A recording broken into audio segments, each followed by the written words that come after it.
Hola. Bo día. Bo día a todas e a todos. Queremos darvos a benvida á Xornada de Bibliotecas Escolares deste curso 2022-2023, que é a cita anual que reúne aos coordinadores de bibliotecas, os equipos de bibliotecas e o profesorado interesado na biblioteca en xeral. Ese profesorado que sabe que a biblioteca é a cerna da escola. Acompáñanos nesta mañá de sábado o conselleiro de Cultura, Educación, Formación Profesional e Universidade, Román Rodríguez. Tamén está con nos a directora xeral de Ordenación e Innovación Educativa, Judith Fernández Novoa, a subdirectora de Ordenación, Inclusión e Innovación Educativa, Inma Fernández Teijeiro, e a xefa de Servizo de Innovación e Programas Educativos, do que depende a Asesoría de Bibliotecas Escolares, Elena Castro Villalón. Vaivos dirixir agora unhas palabras de benvida o conselleiro Román Rodríguez. Conselleiro.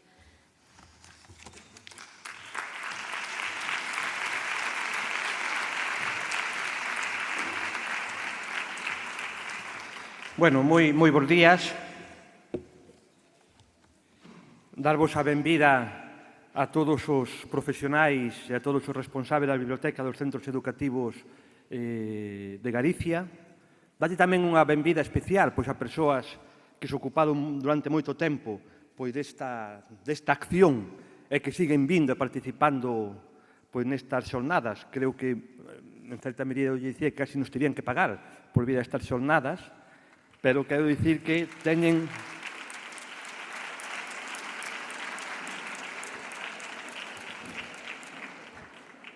ben merecido, vou pedir un aplauso, pero xa deste vos, teñen ben merecido un aplauso por a súa implicación e por o seu traballo que fixeron durante moitísimo tempo. Darvos as gracias a todas as persoas que desenvolveres o vosso traballo, a vosa acción educativa nas bibliotecas, tamén aos responsables da Administración, en primeiro lugar a directora xeral, a subdirectora e ao resto dos membros do seu equipo. E sempre que hai estas xornadas, eu digo o mismo, ou fago unha reflexión prácticamente todos os anos, que estou seguro que xa máis coitastes, pero que a quero volver a facer. E é que fostes capaces, co voso traballo, co voso facer, de cambiar a percepción das bibliotecas. Os que xa temos certa idade, sempre víamos as bibliotecas como un lugar, incluso un lugar de castigo, onde nos castigaban aos que facíamos algunha trastada no colexo, no instituto. Hoxe as bibliotecas, afortunadamente, non son así. Hoxe as bibliotecas son o corazón, un dos corazóns máis importantes dos centros educativos. Cando se visita un centro, eu intento visitar de xeito habitual os centros educativos, algo que sempre mostran os equipos directivos, os directores e os responsables de bibliotecas, é a biblioteca, formando parte dun dos elementos máis importantes do centro educativo. É un dos corazóns máis importantes, onde xa non é esa bella idea dun almacén ou unhas estanterías de libros.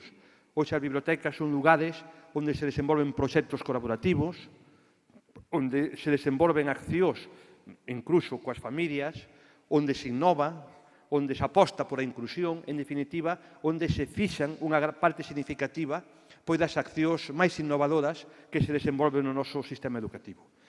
E isto vos leva, afortunadamente, a estar orgullosos das vosas bibliotecas, que as identificades como propias, e o feito de que vos gusta o traballo da biblioteca é estas xornadas. Estamos nun sábado, estamos nunha acción formativa onde hai aproximadamente 800 persoas que estades aquí para intercambiar experiencias, para aprender, para mellorar, para ser capaces de voltar ao centro educativo e facer mellor o voso traballo. Iso fala dunha motivación e dunha ilusión que é unha das claves por as cuales o noso sistema educativo está avanzando nos últimos anos. Se miramos hacia atrás e vemos o que eran, por suposto, as bibliotecas, ou que era a educación no noso país, veremos que temos dado un salto cualitativo e cuantitativo sustancial. E detrás deste salto tan significativo que temos dado está o traballo do profesorado. Sen dúbida, sin a implicación, sin a motivación, sin a formación que día a día facedes os centos, os miles de profesores, de profesionais do noso ensino, dificilmente poderíamos estar na situación na cual estamos. É certo que temos dificultades, que temos problemas, que temos cousas que mellorar, pero que penso que colectivamente o sistema educativo pode estar orgulloso, Galicia pode estar orgullosa do traballo que facedes día a día os docentes e da aposta que facedes por accións como as bibliotecas escolares, por a innovación, por a inclusión, por o traballo colaborativo, en definitiva, por todo o que facedes todos os días e que o facedes fundamentalmente para que os vosos alumnos, os nenos e as nenas de Galicia, teñan máis posibilidades para facerlle frente aos retos do futuro e teñan unha maior calidade educativa e unha maior igualdade de oportunidades.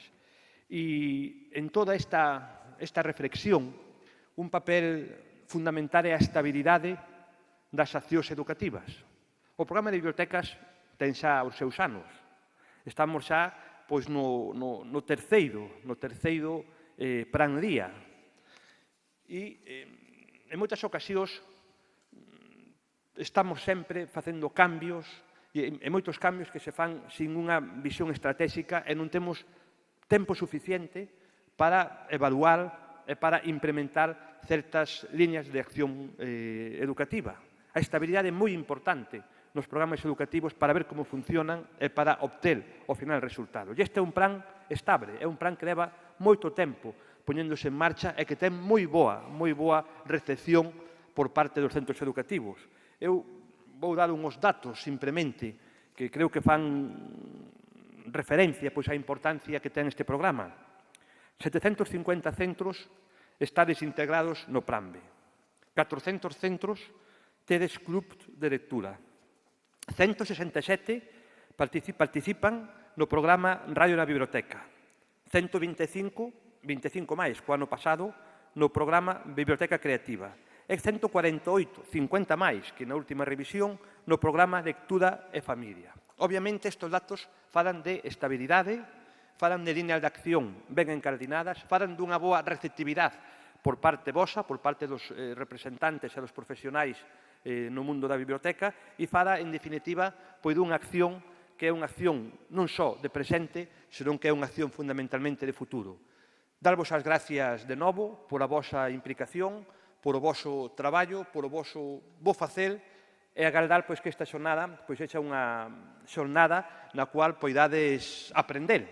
Sempre é necesario formarse, poidades seguir formándos e o próximo día que vallades aos vosos centros, ás vosas bibliotecas, poidades seguir facendo tan ben o voso traballo como estades facendo. Moitas gracias.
Imos continuar, xa imos iniciar esta conferencia inaugural con Luís Pousa e Xesús Fraga. Como xa coñecedes e tedes aí as libretas na bolsa recén saídas da imprenta, o lema anual das bibliotecas escolares é escribir a biblioteca escolar, que tamén pretende ser o fío conductor, en parte, desta xornada. Queríamos abordar a escrita desde múltiples perspectivas e tamén de diferentes modalidades. Por iso nos pareceu oportuno que nos acompañase nesta conferencia, charla, coloquio, diálogo, eles nos dirán despois como fan, dous xornalistas que tamén son escritores. Para nós exemplifican o xornalismo cultural, pero tamén outras propostas de escrita, como pode ser ese fío de Twitter tan conmovedor que se converteu en libro que teñes aí diante, El cielo invisible, de Luís Pousa. Ou esa crónica maravillosa de emigración que gañou o Premio Nacional de Narrativa no 2021, o Premio da Crítica Galega tamén no 2021, ou o Premio Blanco Amor no ano 2019, que é Virtudes e Misterios de Xesús Fraga. Se me permitides, gustaríame ler uns versos recollidos no poema Algunas cosas que debería hacer en cualquier caso antes de morir, de Poemas para Flash Gordon, de Luís Pousa. Él di sobre a escrita: escribir cuentos para mis niñas y para los niños y las niñas que no son míos, pero que gustan de una historia bien contada antes de dormir. Cuando el oso de Julio, Cortázar recorre las cañerías de las casas habitadas en busca de estrellas y sueños.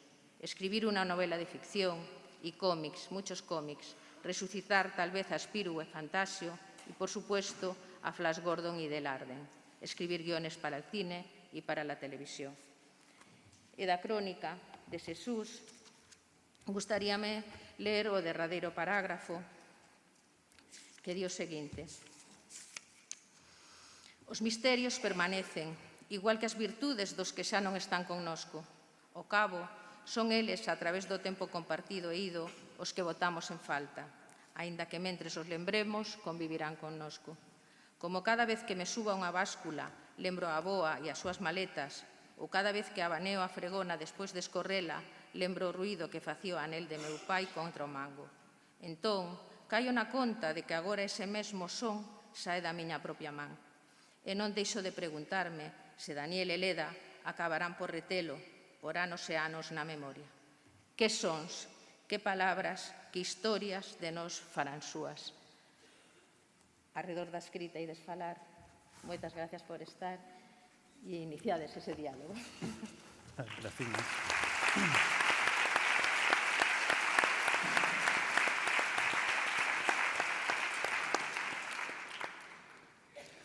Moi ben, pois creo que por orde alfabética tócame a min empezar, aínda que Luís Pousa é maior que a min, levámonos 2 días. No, un día, perdón. Un día. Eu nací o 28 de febreiro do 71 e ti o 27. Así que o sénior é el. Moitas grazas polo convite, moitas grazas pola atención e por esta benvida tan agarimosa. Os dous levamos prácticamente 25 anos, non? Facendo xornalismo e escribindo cando podemos. Deso intentaremos falar hoxe aquí. Para saber un pouco de que estamos falando, non? De que falamos cando falamos de xornalismo e de que falamos cando falamos de literatura, eu pensei en ir aos clásicos. É un clásico moderno, é un xornalista que traballa en El País que se chama Enric González. Todos os sábados tedes as súas columnas no suplemento Ideas e tamén escribiu unhas memorias sobre a profesión que se titulan Memorias líquidas. É unha achega moi interesante para coñecer o traballo deste xornalista que é lúcido, descrido, irónico e tamén moi tenro. Así que vou ler o primeiro parágrafo das súas memorias porque creo que nos sitúan moi ben no contexto do que queremos falar hoxe. E di así: he tenido directores buenos, mediocres y malos, También he tenido días buenos, mediocres y malos. Prefiero no sacar cuentas, porque me dedico a un oficio en el que resulta prácticamente imposible hacer las cosas de forma excelente, o al menos irreprochable. En cambio, es fácil equivocarse. Mi oficio consiste en hablar de personas y de hechos con el máximo respeto a la verdad. Cuando ésta es inalcanzable, cosa que suele suceder, se considera admisible recurrir al salvavidas de la honestidad. Manejamos materiales delicados y en general lo hacemos de forma industrial, con prisas, bajo presiones externas e internas, a las órdenes de unos jefes que responden, generalizando de nuevo, a intereses políticos y comerciales y a su propia ambición burocrática. Solemos decir que nuestro oficio es hermoso, apasionante o, en momentos modestos, entretenido. Raramente confesamos las angustias que provoca, siempre por más experiencia que se tenga y lo mucho que cuesta mantener la conciencia tranquila. Bueno, aquí hai moito que se achar. Hai moito material aí para reflexionar. Nada, Primeiro, ese recoñecemento de que é imposible, non? Ou prácticamente imposible acadar a perfección. Non? sí, eu creo que eu ás veces penso que o xornalismo é un xénero literario máis, non? O que pasa que o xornalismo que facemos, o xornalismo escrito que facemos nós, non? No noso caso. O que pasa que é un xénero cunhas regras particulares, claro, lóxicamente, mencionaba aí Enrique González, claro, a veracidade, non? Temos que contar os feitos co maior fidelidade posible á realidade. Tamén ten unha necesidade de claridade, non? Se na literatura ás veces a oscuridade, non digo que poda ser unha virtude, pero bueno, non sei, en Góngora ás veces ten gracia esa oscuridade. No xornalismo non ten ningunha gracia a oscuridade, non? E como xénero literario, creo que un xénero literario que vive da propia imperfección, non? O que decíamos aí, nunca se pode chegar a excelencia por ese proceso do día a día do que falaba, que é un pouco de tolos, non? Proceso que non deixa de ser industrial, efectivamente, non? Nos traballamos nun polígono, temos al lado un montón de fábricas e somos unha fábrica máis no polígono, non? Neste caso, unha fábrica de palabras. E, bueno, efectivamente, é un pouco de ese día a día é complicado compaxinar, non? Coa literatura, con outras cousas, como falábamos antes.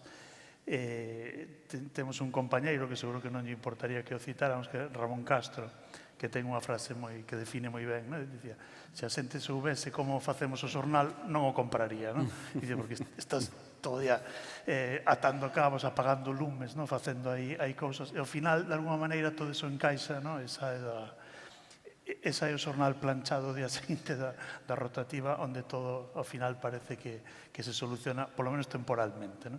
Pero mentres é todo un pequeno rebumbio no que vivimos, non? Unha xornada a veces un pouco esquizofrénica, non? Sobre todo se intentas compaxinar as dúas facetas, a de escritor e xornalista. Non sei que pensas ti desa relación entre as dúas facetas cos que vivimos na nosa cabeciña. Son un pouco un xano, non? Un monstro de dúas cabezas que están ollando cada unha para un lado diferente, pero ás veces consiguen xirar, non? O suficiente como para que esas olladas conflúan. Indo ao práctico, o xornalismo quítalle tempo á literatura. Se estás traballando nunha xornada entre 9 e 10 horas, non? Redondeando coa hora da comida, pois é moi difícil que logo teñas tempo para escribir. Se o teu oficio consiste en escribir todo o día sentado nun ordenador, posiblemente cando chegues a casa o que menos te apeteza sexa estar outra vez outras 2 ou 3 horas no ordenador, non? E logo tamén está a vida, as familias, a lectura, a praia, todo o que che poida entrar na cabeza, non? Pero sí é certo que hai un trasvase, non? Para empezar, ten que haber unha ollada coincidente. Eu creo que o que é fundamental para un xornalista é a ollada, como interpreta, como ve as cousas, non? Ese gran mestre que era Kapuscinski Decía que un xornalista bo diferenciábase dun malo porque o bo sempre se quedaba 5 minutos máis cando todos marcharan. E daquela revelábanselle, vía cousas que normalmente non estaban a disposición das persoas que se marcharan. Outro debate sería se o xornalismo contemporáneo permíteche eses 5 minutos extra, non? Cando estás nesa roda que hai que alimentar continuamente, sobre todo dende que Internet irrumpiu nas nosas vidas e a información é prácticamente unha actividade de 24 horas. Non? Tamén creo que o respeto á verdade é outra cousa común. Non? Podes pensar que un novelista ou que un poeta tira da invención, pero realmente un poema conta unha verdade. Unha novela conta unha verdade, contan a súa verdade. Non? Julian Barnes di que a ficción son mentiras fermosamente contadas para chegar ao corazón da verdade. E que moitas veces a través dela chegas á verdade dunha forma moito máis clara da que chegarías a través dos feitos narrados obxectivamente. Sí. Son verdades distintas, non? Unha verdade que obedece, en todo caso, sempre unha ética, non? A ética do escritor e a ética do xornal. E logo é certo que o xornalismo e a literatura traballan coa mesma ferramenta, a palabra, a gramática, a sintaxe, a resposta, non? De quen lé. Un libro só se completa cando alguén o abre entra nel, e o xornal ten todo o sentido pensando en quen o vai ler. Non? Eu sempre creo que os xornalistas traballamos para quen lê o xornal. Non? Son os nosos xefes, por dicilo así. Non? É a persoa que tes que ter en mente cando estás traballando e pensando quen vai ler. Non? Logo, outra cousa é como empregues esas ferramentas. É certo que a presión do xornal, o peche diario,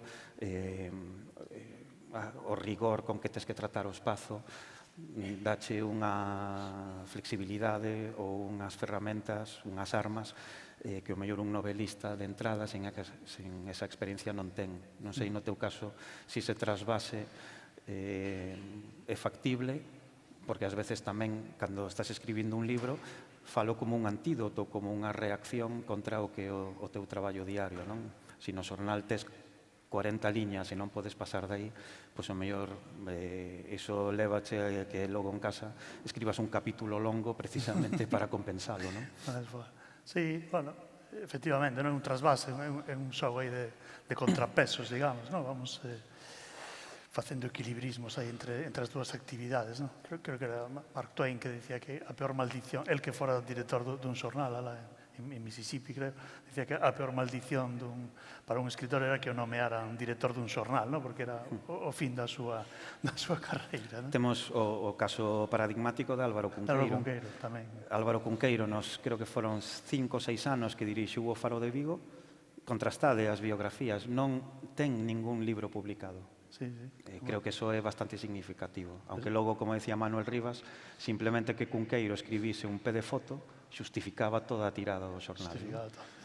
E sufría moito, ademais, non? Por lo que contaba. Sí, esa famosa foto na que está así está na súa mesa do xornal. Está sufrindo. E María Xosé Krukenberg, que o coñecera nesa etapa, tamén contaba o que sufría, non? Cando lle estilla que reñir ou cambiar algo, tal, o home sufría moitísimo, porque era unha persoa con unha gran sensibilidade, como demostra a súa escrita, claro. O home, a verdade, que o pasaba fatal, non? E o que decías tamén eso da ficción, non? É verdade que ás veces é unha boa maneira de contar a realidade desde a propia ficción, non? Por exemplo, cando pensamos en novelas, o que sei, por ir a cousas moi por antonomasia, digamos, non? A Guerra e Paz é unha maneira de contar a historia realmente fantástica, que te axuda moito máis ler a Tolstoi igual que lerte 20 libros de ensaio académico sobre as guerras napoleónicas. Non? Chega a verdade mesma da guerra, desos sucesos, dun xeito moi profundo, usando personaxes de ficción, escenarios de ficción, pero nun marco histórico que el reflicte moi ben. Non? Aí quizáis, pensando nesto que falábamos ahora dos distintos xéneros literarios, quizáis a novela, curiosamente, ou é un paradoxo quizáis, é a que máis se parece ao xornalismo, non? Por iso que tamén comentabas de unha misión do bo novelista é escoitar, dar testemunho de todo o que escoita, a ollada e a escoita, non? Ten que recoller o que está vendo, o que está escoitando e transmitilo na obra, non? Eso tamén o facemos ou intentamos facer os xornalistas con honestidade de que falaba Enrique González, non? Se existe ese factor, tes que ser un testemunho do que estás recollendo. E quizáis aí tamén coinciden nesa imperfección da que falábamos antes, non? Son dous xéneros imperfectos, porque unha novela perfecta sería unha cousa insoportable, non? É dicir, unha novela perfecta na que cada páxina fose maravillosa, cada palabra exacta, creo eu que sería insoportable, ou primeiro escribila, que sería imposible, non? Pero logo lela tamén sería, creo eu que sería unha cousa tremenda, non? O bo da novela precisamente son eses cambios de ritmo, a alternancia do diálogo cos parágrafos descriptivos, e todo iso tamén no bo xornalismo tamén está quizáis, non? E logo hai outra cousa, que é o tratamento dos personaxes, que iso podemos deixalo para máis adiante, que eu creo que é un aspecto moi importante no que coinciden as dúas cousas. Pero, bueno, hai esas interseccións, que é o que estamos falando, colisións, pero, bueno, ao final podemos compaxinar, ou polo menos intentar compaxinar os dous xéneros literarios da mellor maneira posible, non? Sí, eu creo que unha das, digamos, características máis obvias da novela é que, sendo un pouco brutos, todo pode ser novela, non? Xa dende Cervantes, non? O Quixote a liberdade absoluta na creación. É novela o que nos dicimos que é novela ou que queremos ler como novela, non? In Cold Blood, de Truman Capote, non? A sangue frío, é unha novela de non ficción ou é unha reportaxe longa, non? Digamos que vémolo como realmente dende a etiqueta que nos queremos poñerlle, non? Pero nunha novela cabe en diarios, cabe en reflexións, máis ensaístico, máis lírico, máis poético, monólogos, soliloquios, o que ti queiras, non? E todo iso non deixa de ter unha formulación literaria, non? Claro, as normas no xornalismo nese sentido son máis ríxidas porque hai dúas normas que proveñen, ti que ves do mundo das ciencias, poderás dicilo con máis precisión e rigor que a min, que son completamente rigorosas, non? Que son o espazo e o tempo. A rotativa arranca 1 hora, vamos a poñer por caso ás 12 da noite, podes escribir a peza máis maravillosa do mundo que como non entre na rotativa non serviu de nada. É as 12, que o luns mo recordaron ainda. E logo, a outra lei inapelable é a do espazo. É dicir, o xornal non se desprega o papel para que ti poidas escribir 10 liñas máis. Non? Tampouco podes escribir 10 liñas menos. Se son 40, son 40. Ou se che pide unha colaboración na radio e dinche é un minuto, é un minuto. Non pode ser nin máis nin menos, non? E creo que eso, non sei no teu caso como o formulas, pero no meu, por exemplo, sobre todo agora, non? Que temos uns programas informáticos no que ti estás vendo exactamente como avanza, non? O teu texto no espazo que ten asignado, non como antes que escribías un pouco a cegas, non? E logo acababa de compoñerse. Só facías as contas. Claro, agora a realidade física é moi evidente, non? E ti o mellor tes 2 columnas, 20 liñas por cada columna, e ves que chegaches a metade da segunda columna e aínda tes moito que contar, pero claro, só che quedan 10 liñas. E daquela que fas, volves atrás e empezas, esta frase sobra, esta conxunción podo quitala, sustitúa por unha coma, e son é media liña que gano, non? Media liña en 40 liñas é moito, non? E daquela vas reformulando, economizando, non? E buscando esa forma de meter máis ideas no mesmo espazo, non? Ese contraste notase moito cando pides un artigo a unha persoa que non traballa nun xornal, non? Ti, na túa experiencia, pediches milleiros de artigos, non? E sempre hai un tipo de persoa que responde dende os seguintes parámetros, que bueno, e para cando queres? Home, se me podes mandar esta tarde, imposible. Non, mire, que o periódico sae mañá, hai que facelo hoxe. Xa, bueno, pero... A ver, bueno, veña, vou intentalo. E canto ten que ser? Pois 2.300 caracteres. 2.300 caracteres? Eso canto é? 2.300 caracteres. O propio Word contachos. Pero, mira, é media carilla. Media carilla? Imposible. Todo o que eu sei non o podo meter en media carilla. Isto parece un chiste, pero é unha resposta que te atopas moitas veces, non? É real. Mire, señore, que non se trata, ou señora, de que vostede conte todo o que sabe. Ten que contar o máis importante, e ten que contalo ben. Bueno, pois ao final consigues que cho manden cunha hora ou dúas de retraso, e cando cho mandan, resulta que en vez da media carilla, mandanche a carilla inteira. Non, é que non puden resumir máis. Bueno, vostede mándemo, non se preocupe que xa yo resumimos nós. Xa mañá. Tamén confundise moito caracteres con palabras, non sei se por error ou por 5.000. Eso a ti pasaríache, non? Unha vez eu atopeime ás 10 da noite cun artigo que pedira un compañeiro e el pedira caracteres. E a persoa que o escribiu entendeu palabras. 5 veces máis. Era aproximadamente 5 veces máis. Chamamos a persoa ilocalizable. O peche estaba aí, arrancaba rotativa en hora e media. Bueno, pois tocoume a min editalo. E debo dicir que o día seguinte esa persoa chamou para aclarar o malentendido dos caracteres e as palabras e felicitar pola edición do texto que fora fiel, non, ao espírito do que quixera contar, non? Que non sempre hai ese tipo de reaccións tan agarimosas, non? Sí, pero... Perdón. Sí. No, que isto pasa moito. A ver, é normal, non? Se non estás nese día a día da brevidade, pois é normal que esa limitación te supoña un gran problema, non? Pero eu creo que é un paradoxo máis. Pero a limitación ás veces axuda moito a pensar mellor e a explicarte moitísimo mellor, non?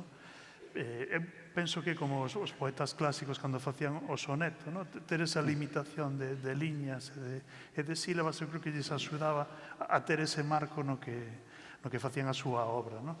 Eso parece unha contradicción, pero a min axúdame moito ver aí a páxina e ver o que falta, o que queda, porque tamén a liberdade inmensa cando estás facendo obra literaria na túa casa tamén é unha cousa que oprime moito, non? Porque cando paras de escribir ese capítulo, porque cando paras de corrixir, sobre todo no xornal, o día está o peche que acabar e acabouse, non hai máis correccións ni máis nada. Logo, se queres, o podes cambiar para a web, pero nada máis. En cambio, na novela, cando paras ti de corrixir ese capítulo, ese parágrafo, non? Chega un momento que hai que parar. Entón, a limitación, eu creo que curiosamente, ás veces axuda moito a obter esa claridade, non? E explicarse moito mellor, porque ao final, cando faz máis breve, normalmente gana bastante o texto, non? Normalmente. Sí, e logo hai outra dimensión aí que o tópico sitúanos, non? A creación como unha dimensión individual, non? Unha comunicación coas musas e a inspiración, e o xornalismo entra nun terreo moito máis enlamado, non? E tamén é verdade que é un traballo colaborativo. É unha obra colectiva, non? É unha obra colectiva. Por volver a Enrique González, el dá unha definición de xornal que a mí me gusta moito, que di é o resultado dunha cadea de erros do día anterior.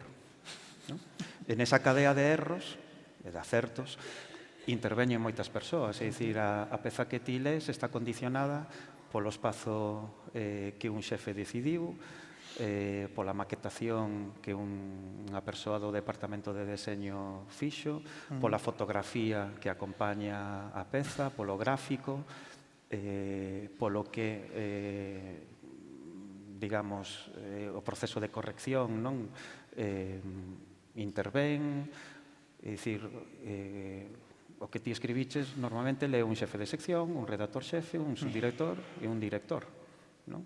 E aínda así, ás veces, as grallas pasan, non? Invisibles, ata que o día seguinte son obvias e evidentes cando abres o xornal, non? Creo que esa dimensión colaborativa é interesante, non? A min hai un escritor británico que me gustan moito as súas novelas, William Boyd, que tamén dirixe películas, non? Di que o cine é un traballo colaborativo e que lle gusta o contraste, non? Entre a soidade da literatura e todo o rebumbio que acompaña unha rodaxe e as dificultades, ademais, para conseguir que unha película chegue a concretarse, que é moi complicado, non? E logo hai outra cuestión tamén que creo que esbozaches e que é interesante, que a rotativa arranca pola noite, pero que arranca todos os días, non?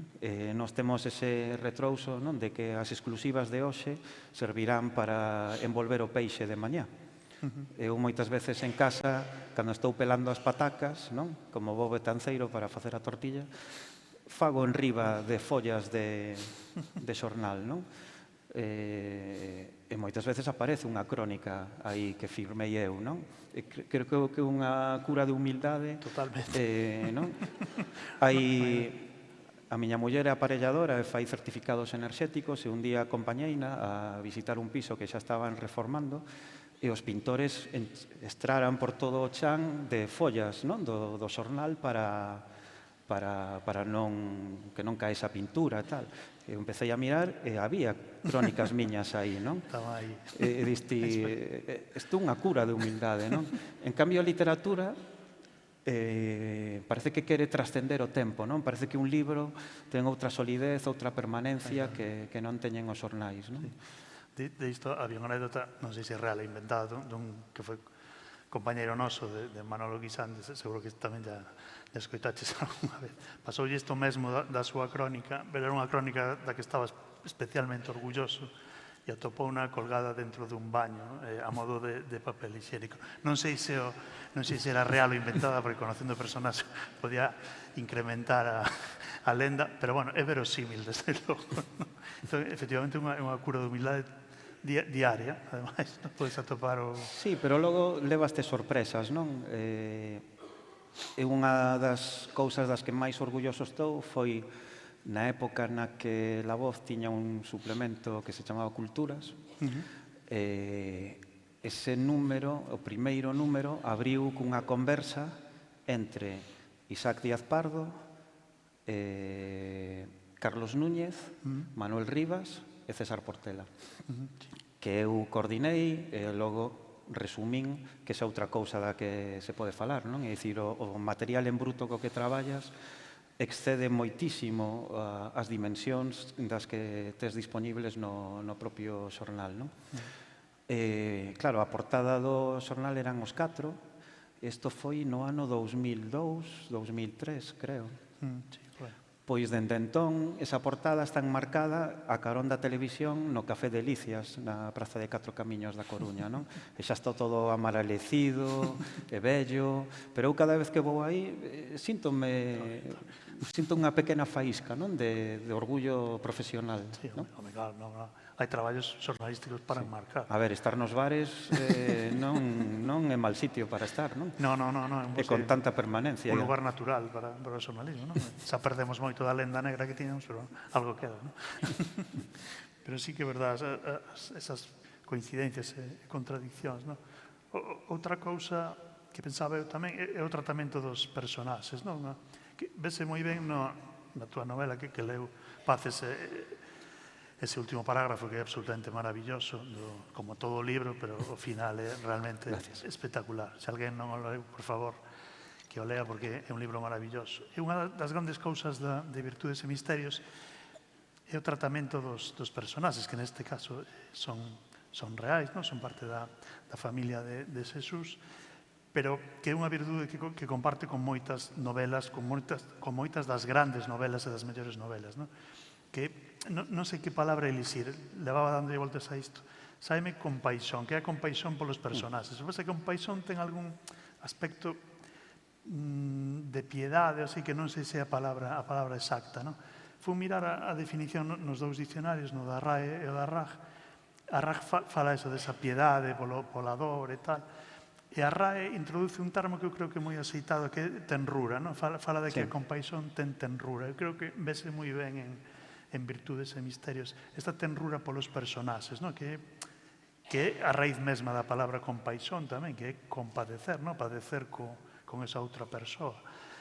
Eu creo que todas as grandes novelas comparten iso, non? Estas novelas moi intelectuais, moi frías, que mesmo tratan con desprezo o personaxe, eu creo que fracasan precisamente por eso, creo eu, desde a miña humilde opinión, que non son nin crítico, nin filólogo, nin estudios da literatura. Pero creo que a boa novela ten esa virtude de mostrar esa ternura polo personaxe, se esa real ou se esa ficticio, e o bo xornalismo, evidentemente, cando fai de testemunha da xente que o está pasando mal e que ten que ser a protagonista do bo xornalismo, tamén comparte con esta... Sí. Non sei que pensas de... Pois eu creo que unha boa definición do xornalismo é a que deu Celso Collazo. Celso Collazo foi un xornalista histórico que empezou nos anos 50, nos 60, traballou na Axencia F en Londres, en Nova York, estivo casado con María Antonia Dans, a pintora, un xornalista excepcional, e decía que o xornalista tiña que confortar al afligido e afligir al confortable. Sí. Paréceme unha definición fantástica, non? E creo que, sí, piedade e empatía cos que sufren e aflixir aos poderosos, que por desgraza saen máis nos xornais que as persoas que realmente terían que sair, non? E creo que esa necesidade de empatía é moi importante, non? Ti falabas da piedade tamén. Esta semana os ingleses celebraron o Remembrance Day, non? O Día da Memoria, que marca o armisticio da Primeira Guerra Mundial. Eu sempre lembro os grandes poetas ingleses da Primeira Guerra Mundial, Wilfred Owen, Siegfried Sassoon, Rupert Brooke, o propio Robert Graves, que tamén escribiu poesía, non? Agora non lembro exactamente se foi Owen ou Sassoon que decía "The poetry is in the pity". Non? A poesía está na piedade. Non? Esa relación que ti estableces con eles, tanto os ficticios como os que non, é moi importante. Non? E logo hai unha dimensión tamén de investigación que podes levar, non, do xornalismo á literatura, que é unha ollada especial. Non? Cando eu investiguei a historia da miña familia para escribir este libro, atopeime con sorpresas e algunhas, curiosamente, son coincidentes co teu libro familiar tamén, non? Un dos teus devanceiros era militante anarquista, non? Formaba parte dun Ateneo. Libertario, sí. Un Ateneo libertario. Era o teu avó ou o teu bisavó? Bisavó. Bisavó. Bueno, pois un dos meus bisavós tamén levaba o Ateneo da CNT de Betanzos, non? Nos anos da República. E, entre outras cousas, encargábase da biblioteca. Eu creo que daí me ven tamén, non? Sobre todo polo fío de miña nai, que sempre quixo ser mestra, sempre tivo esa vocación pola pedagogía, pero tivo que deixar a escola con 14 anos. En ese momento, en Betanzos, aínda non había instituto feminino, non había os recursos na familia para que ela puidese estudiar, o que agora sería unha distancia de 10 minutos por autoestrada, non? Betanzos-Coruña, nos anos 50 era unha distancia que se multiplicaba por un mundo, non? Un mundo, non? E cando ela emigra e descubre en Londres, non, que hai un mundo cultural, non, o seu dispor, museos gratuitos, concertos nos parques, obras de teatro ao aire libre e, sobre todo, bibliotecas, descubre un paraíso, non? Non decía Borges que a súa idea de paraíso era unha biblioteca, non? Non sei se estivechedes algunha vez na biblioteca histórica da Universidade de Salamanca, con esa constelación fermosa pintada no teito, non? Que unha forma de decir, estades nun paraíso, estades no ceo. É dicir, e ademais na Idade Media, no Renacemento era un paraíso no sentido económico tamén, non? Imaginádevos a dimensión simbólica e económica que tiñan eses libros, non? Agora que se fala moito dos safe spaces, non? Dos lugares seguros, para min as bibliotecas sempre foron iso, non? E creo que hai como unha especie de liña xeracional, non? Que me leva a figura, non? De miña nai, da figura do meu bisavó, non? Con esa fe na instrucción, na cultura, na capacidade transformadora da lectura e da educación, non? Para min sempre foron ese lugar, esas fontes onde beber, non? E non só polos libros que había, sino polas persoas que xestionaban eses libros, non? Unha das miñas lembranzas máis conmovedoras da infancia é que eu todos os venres visitaba a Biblioteca Pública de Betanzos porque era o día que se podían levar 2 libros en préstamo, os demais só podías levar un. Eu ia todos os venres, aínda que os 2 libros que levaba normalmente o domingo xa estaban lidos. Non se me ocurría ir un luns a devolvelos e coller outro, era como un ritual, non? Ir todos os venres. Pero como ao mesmo tempo estaba acatarrado tantas veces, pero tiña a boa fortuna de que a bibliotecaria vivía no piso de abaixo do meu, ela traíame os libros, non? Cando eu estaba enfermo, sobre todo os tintines, que estaban moi solicitados. É algo que seguramente son escritor grazas a iso, non?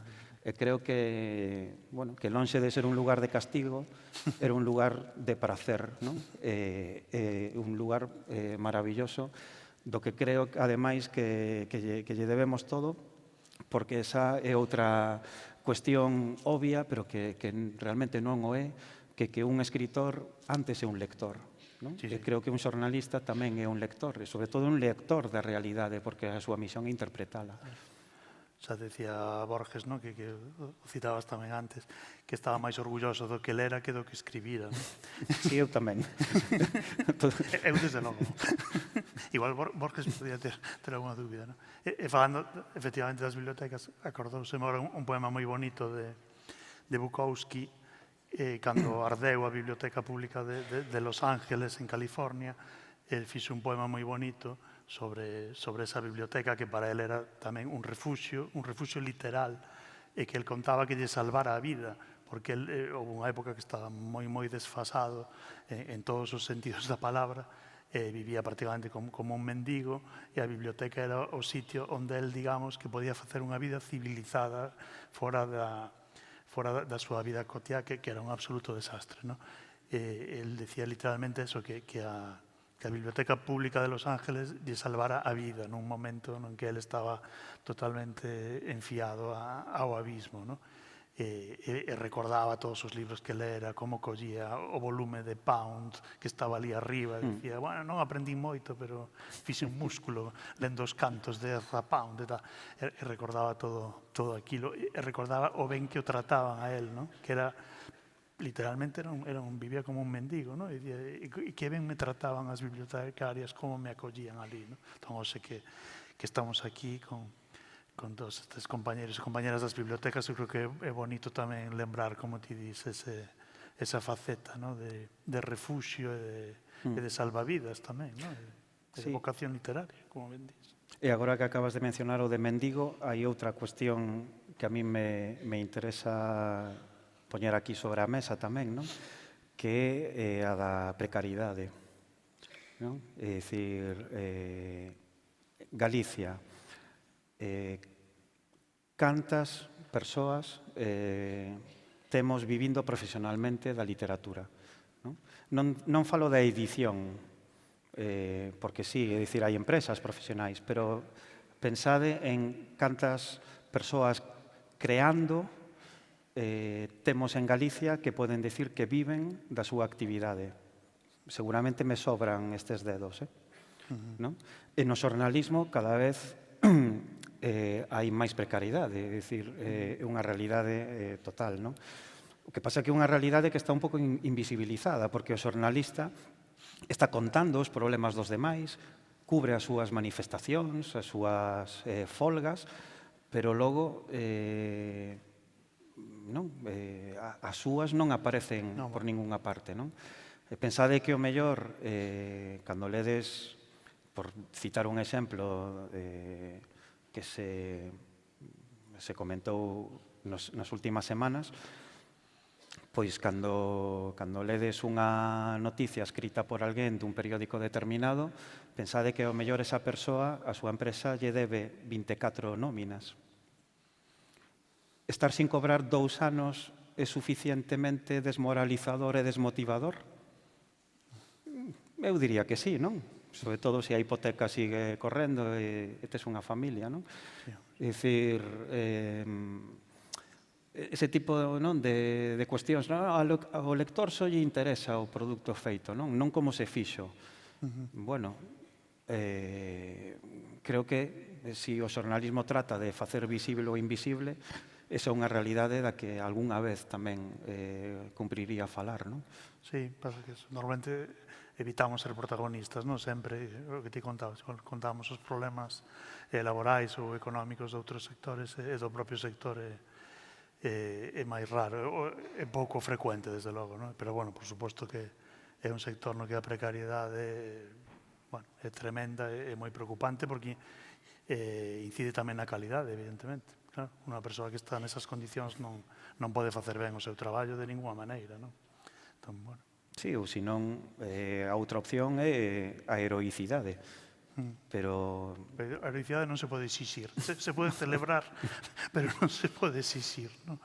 Pero, bueno, pero sí que é verdade, bueno, é unha das cousas nas que se pode facer unha pescuda ou unha indagación, non? Que son esas dúas misións nas que coinciden tanto a literatura como o xornalismo que comentabas antes, non? Tamén falando da investigación familiar que tamén falabas antes, non? Que como descubrimos cousas das nosas familias que non sabíamos, non?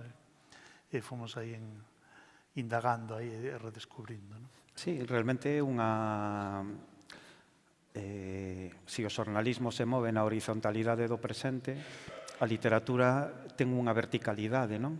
É dicir, está movéndose nos planos temporais sempre de pasado presente e proxección cara ao futuro, non? Outra cousa é que o xornalismo tamén ao final acade, non? Ese estatus.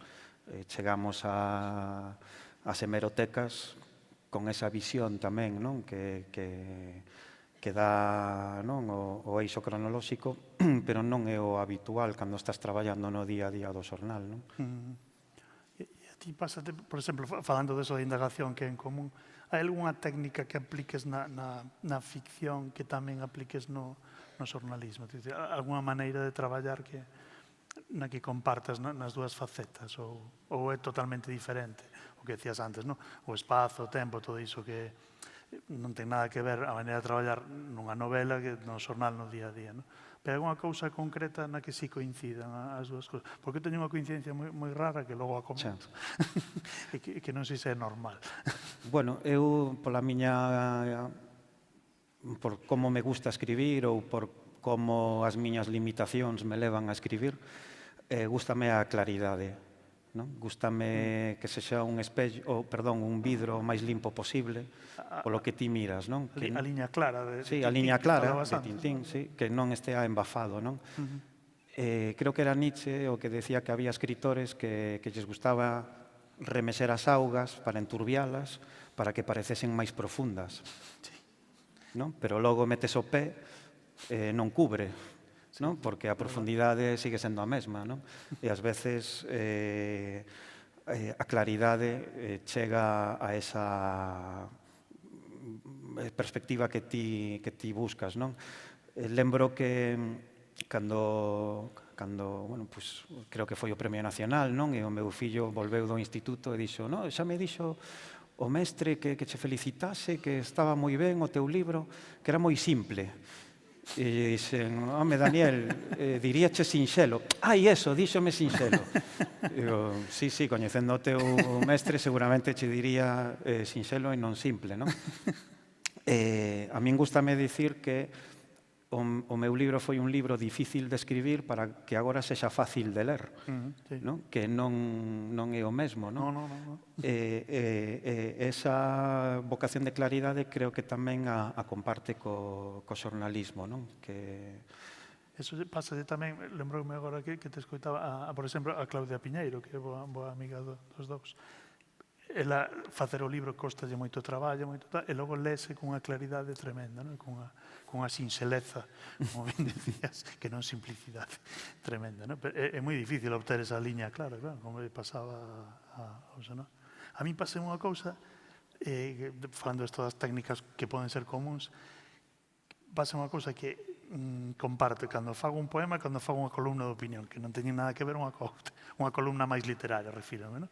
Que nas dúas sí que parto dunha imaxe, é dicir, cando teño esa imaxe na cabeza e cando me poño a escribir, non? O sea, un poema nunca te sentas a escribir un poema, nunca dis, bueno, el luns son as 9 da mañá, vou escribir un poema. Eso non pasa nunca, non? Ti tes un chispazo, unha imaxe, te chega ou algo, cousa que sí que tens que facer coa novela, porque senón a novela non sai adiante, non? Como sabes ti moito mellor que mí. Hai que traballar con disciplina xermánica, no? Para sacar diante unha novela. En cambio, na poesía máis de chispazo, no? De un non se pon a decir, vou facer un libro de poemas antes de marzo, non hai esa tal. E coa columna, cando é máis literaria, tamén pasa o mesmo, no? Que cando teño imaxe, cando teño esa imaxe na que logo vou basar a columna, e cando podo arrancar. Se non a teño, é que non podo poñerme a facela, no? Que son xéneros completamente diferentes, pero eu cando escribo crónica, reportaxe, noticias breves, ¿no? Ás veces esquecemos eses... Sí, estamos vendo na pantalla. Vale. Está a conta atrás en 1:43 agora mesmo. Así que temos agora 1:38. Imos intentar aproveitalo o mellor posible. Eu sempre empezo escribindo co título. Se non teño o título primeiro, non, porque para min o título é a cerna, o máis importante, non? Un compañeiro noso que agora está noutro xornal non escribía primeiro o título, nin siquiera escribía primeiro a peza principal. Escribía o que nos chamamos os paquetes secundarios, non? Sí. Tamén era moi lento. Cando marchou do xornal, fixémoslle unha cea destas de homenaxe da Garimo, con agasallos. Pinto e Chinto, os ilustradores, lle agasallaron unha villeta, non? Que era a tartaruga esperando por el e decía, a ver, home. A virtude da lentitude. Empeza a ser unha virtude nestes tempos acelerados. Tamén temos compañeiros procrastinadores, é dicir, nunca che van mandar algo unha hora antes do peche. Vanche a mandar 10 minutos antes do peche. E ti tela que revisar. Logo un día, imaginadevos, hai eleccións, o peche adiántase, e diste, pois, esta persoa toma nota, non, mándacho 10 minutos antes da nova hora do peche. Nos van poñer un reloxo destes para Sí, peches. é un pouco como a conta de atrás agora, non? Na que estamos. Aproveitamos para despedirnos, non? Sí. Despídete. Moitas grazas a todos, grazas polo convite, encantados de estar aquí. Graciñas a vos.